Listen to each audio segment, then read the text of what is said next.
Okey, untuk tingkatan 5, anda ada 3 tema utama, iaitu tema yang pertama, sistem ekonomi dan keuangan Islam. Tema kedua, sistem perundangan dan kehakiman Islam. Dan tema ketiga, sistem pentadbiran dan pemerintahan Islam. Jadi, dalam seminggu anda ada 6 masa. Mengikut jadual, tasawur ada hari Isnin, hari Selasa, hari Rabu dan hari Khamis. Untuk Isnin dan Selasa single period, Ustazah akan muat naik bahan untuk anda menelaah, membaca. Kemudian pada hari Rabu, kita akan tutorial. Tutorial hari Rabu. Dan kita akan berjimik pada hari Khamis. Jadi, Ustazah harap semasa berjimik, anda boleh mengemukakan sebarang persoalan berkaitan tajuk pada minggu tersebut. Anda mesti menguasai dengan mantap dan berupaya menjawab semua bentuk soalan. Jadi mana-mana yang kurang jelas boleh kemukakan semasa kita berjimik. Jadi sekarang ni tema 1 dianggap selesai, iaitu sistem ekonomi dan keuangan Islam. Jadi anda perlu banyak mengulang kaji, cuba jawab soalan-soalan yang berkaitan dengan tema pertama. Anda carilah soalan itu dekat internet, dekat mana, memang banyak. Lagi banyak anda jawab soalan, lagi mantap ilmu, kemudian peluang untuk dapat A cerah. Jadi tolong rancang masa study dengan baik supaya anda tidak buang masa. Okey, bermula 8 Mac, kita akan belajar tema 2, sistem perundangan dan kehakiman Islam. Jadi untuk hari ini, 8 bulan Mac, kita mula dengan pelajaran 3, iaitu sistem perundangan Islam. Okey. Apa yang perlu anda tahu untuk tajuk sistem perundangan Islam? Anda kena tanya diri anda, apa sebenarnya sistem perundangan Islam itu? Okay. Jangan tahu sebut je tapi tak faham. Sistem perundangan Islam, 3 patah perkataan. Mainnya kat situ ialah perundangan. Anda kena tahu apa itu perundangan. Okey, lebih mudahnya perundangan itu berkaitan dengan peraturan. Peraturan yang disediakan oleh Islam, agama kita. Jadi, perundangan Islam, sistem perundangan Islam ini, anda perlu faham konsep asas dia. Apa konsep asas dalam perundangan Islam? Bila anda tahu konsep asas dalam perundangan Islam, sudah pasti anda tidak akan berdolak-dalik lagi untuk mematuhi tuntutan melaksanakan perundangan Islam dalam kehidupan. Maknanya bila kita faham, kita tahu undang-undang Islam itu wajib dilaksanakan. No excuse. Jadi, perkara pertama yang kita perlu kuasai selepas ini ialah konsep asas dalam perundangan Islam. Selepas kita tahu konsep asas dengan jelas, sudah pasti anda akan rasa tidak wajar kalau kita tidak patuh kepada pelaksanaan undang-undang Islam Okey, secara terperinci, sistem perundangan Islam ini anda perlu menguasai dan anda perlu berupaya boleh apa? Boleh menyatakan konsep asas sistem perundangan Islam. Yang kedua, anda boleh menerangkan keunggulan sistem perundangan Islam. Bila anda tahu konsep asas, automatik anda akan nampak unggulnya sistem perundangan Islam. Yang ketiga, anda patut boleh jelaskan kepada orang ramai apa matlamat sistem perundangan Islam ini. Kenapa Allah datangkan perundangan Islam ini? Apa matlamatnya dalam kehidupan kita? Yang keempat, bila anda tahu matlamat utama sistem perundangan Islam ini, anda dapat menilai kepentingan melaksana sistem perundangan Islam. Dan dalam melaksanakan sistem perundangan Islam ini, sudah pasti kita akan berdepan dengan macam-macam kekangan. Jadi yang kelima ini tidak salah malah dicadangkan, disyorkan supaya kita sama-sama berkongsi idea, mengemukakan pelan tindakan yang boleh kita laksanakan, boleh membantu ke arah masyarakat mematuhi pelaksanaan sistem perundangan Islam. Ini kita nampak yang kelima ini dia lebih kepada percambahan idea, iaitu kebat, unsur kebat ada kat sini. Okey.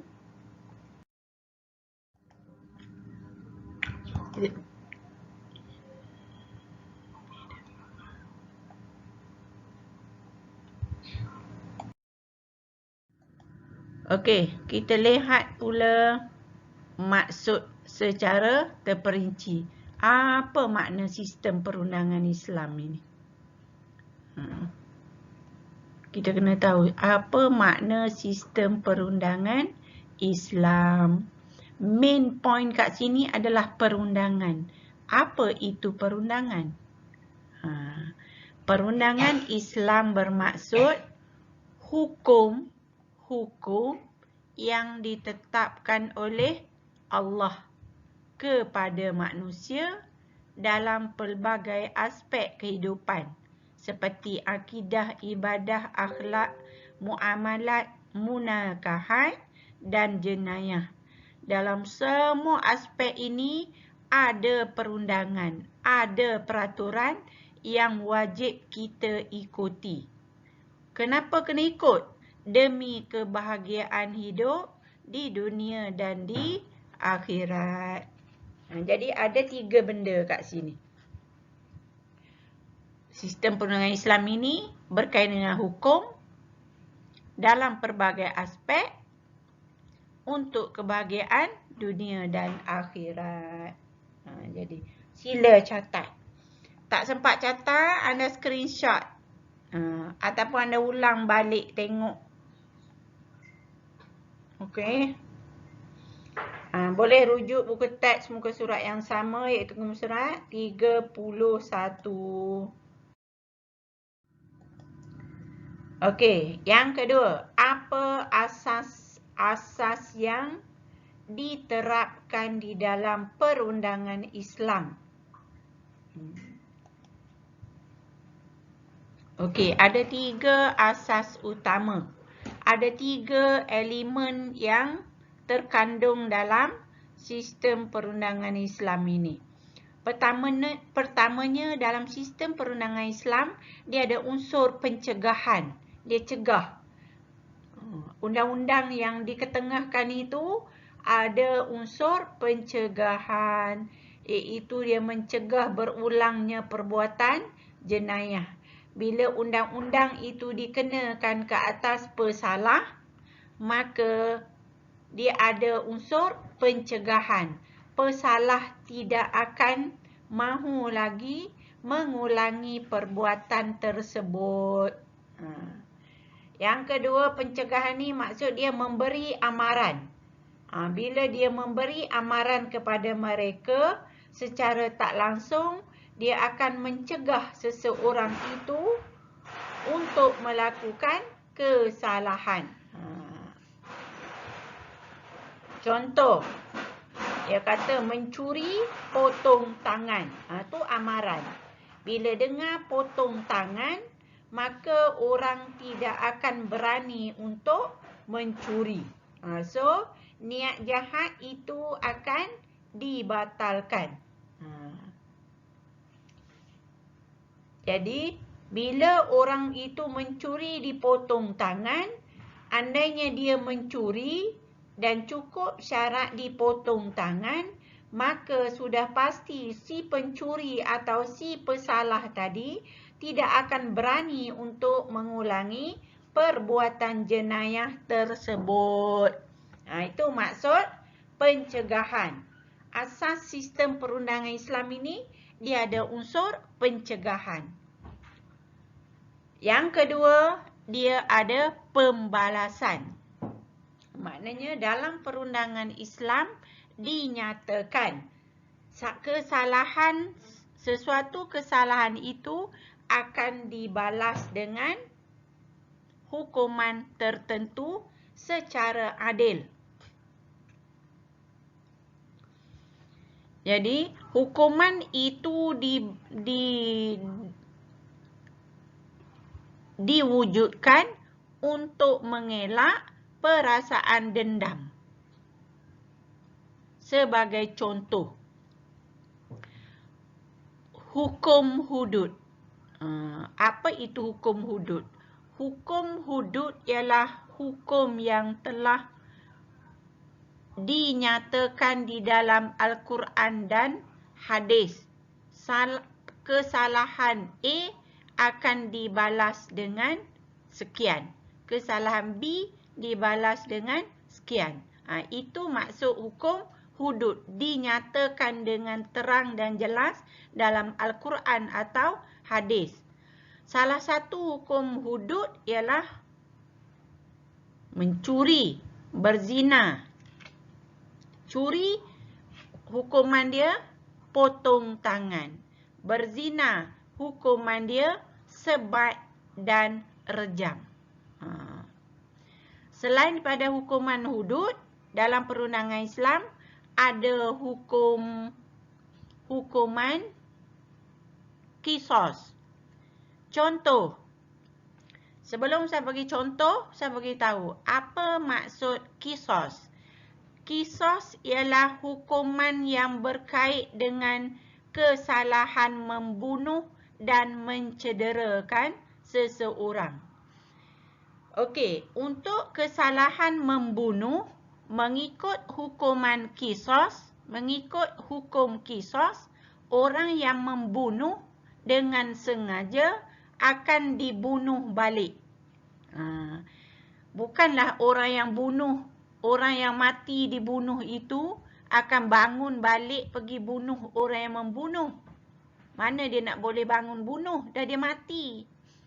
Jadi, pewaris atau pewaris tidaklah, pihak berkuasa akan dipertanggungjawab untuk membunuh balik pesalah tadi.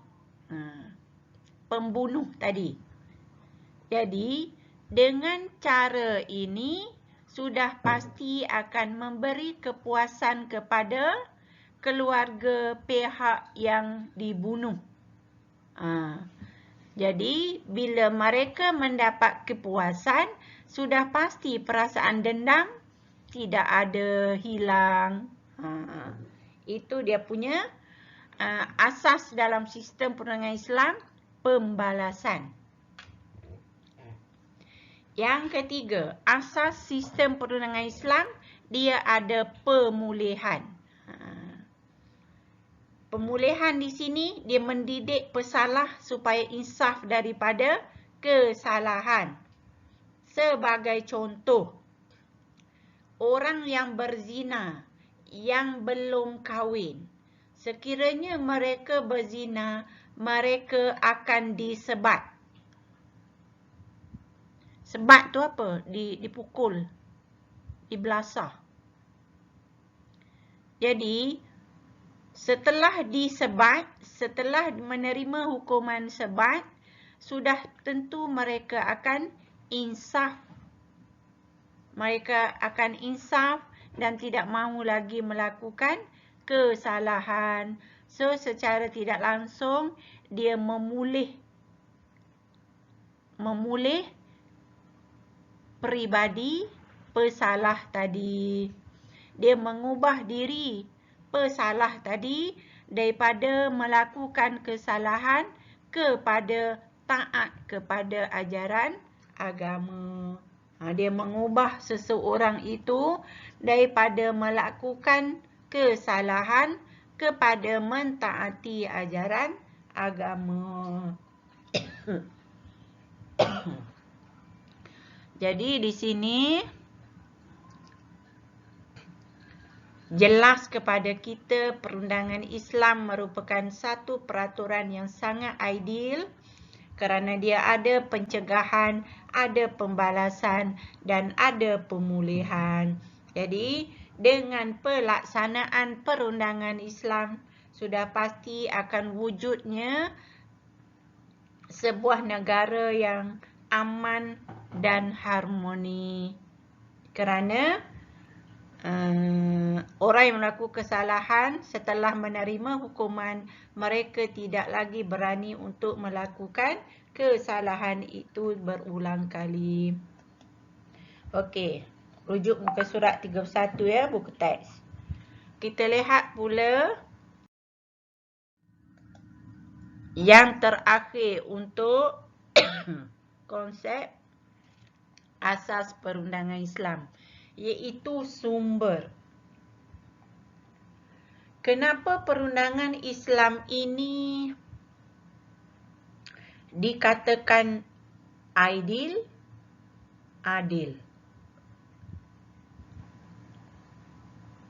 Okey, kita lihat sumber dia. Perundangan Islam ni dia rujuk kepada sumber apa? 1. Al-Quran. Berani ke kita nak menyangkal undang-undang yang datang dari Al-Quran? Kalau kita menyangkal undang-undang yang datang dari Al-Quran, maknanya kita menolak ajaran Al-Quran. Yang kedua, perundangan Islam ini dia merujuk kepada Al-Hadis, iaitu sumber kedua selepas Al-Quran. Yang ketiga, Al-Ijma'. Kalau Al-Quran dan Al-Hadis, Ustazah tak perlu jelaskan. Anda dah faham apa itu Al-Quran, apa itu Al-Hadis. Tetapi Al-Ijma', tahu tak apa itu Al-Ijma'? Al-Ijma' ialah sekumpulan para ulama berijtihad untuk mengeluarkan sesuatu hukum.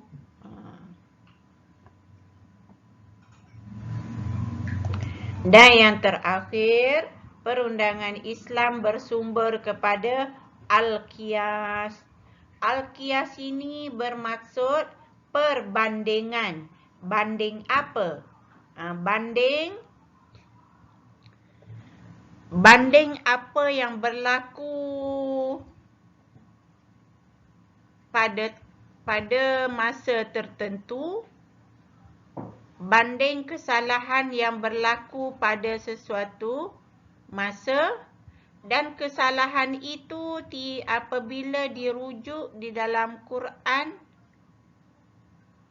dalam hadis, dalam ijma' belum ada, tidak ada. Jadi para ulama membandingkan perkara yang berlaku itu pada ciri-ciri yang ada persamaan dengan apa yang berlaku pada zaman Rasulullah. Sebagai contoh, hukum pengharaman dadah. Okey, hukum pengambilan dadah tidak dinyata di dalam Al-Quran, Al-Hadis maupun ulama. Jadi, melihat kepada ciri-ciri dadah, dia sama dengan ciri-ciri arak.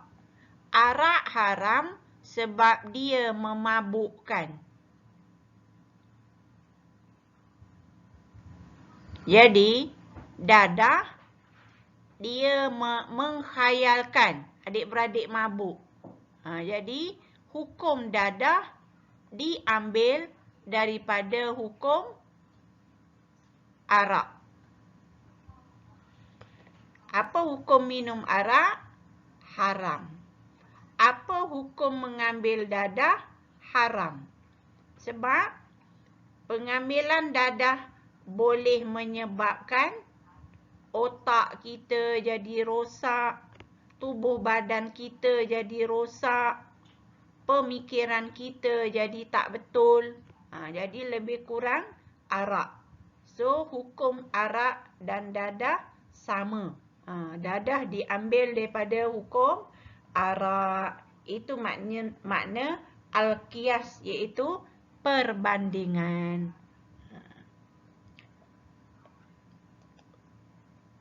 Okey, boleh rujuk, boleh lihat dalam buku teks muka surat 31. Jadi, untuk hari ini, Ustazah rasa kita cukup sekadar isi penting yang pertama, iaitu konsep asas sistem perundangan Islam. Dalam konsep asas ada 3 yang perlu anda tahu. Maksud, asas, sumber. Semuanya berfakta. Jadi, info-info yang berfakta selalunya akan keluar soalan dalam bentuk aneka pilihan dan juga isi tempat kosong ataupun melengkapkan carta atau gambar rajah. Jadi, anda perlu menguasai dengan baik, mantapkan ilmu anda dengan banyak membaca dan memahami. Okey, sampai sini dulu hari ini. Kita sambung esok untuk isi penting yang seterusnya, iaitu yang kedua, ketiga, keempat dan kelima. Jadi, Ustazah harap hari ini anda dapat satu gambaran yang menyeluruh tentang tajuk sistem perundangan Islam. Ya, ada 5 isi penting.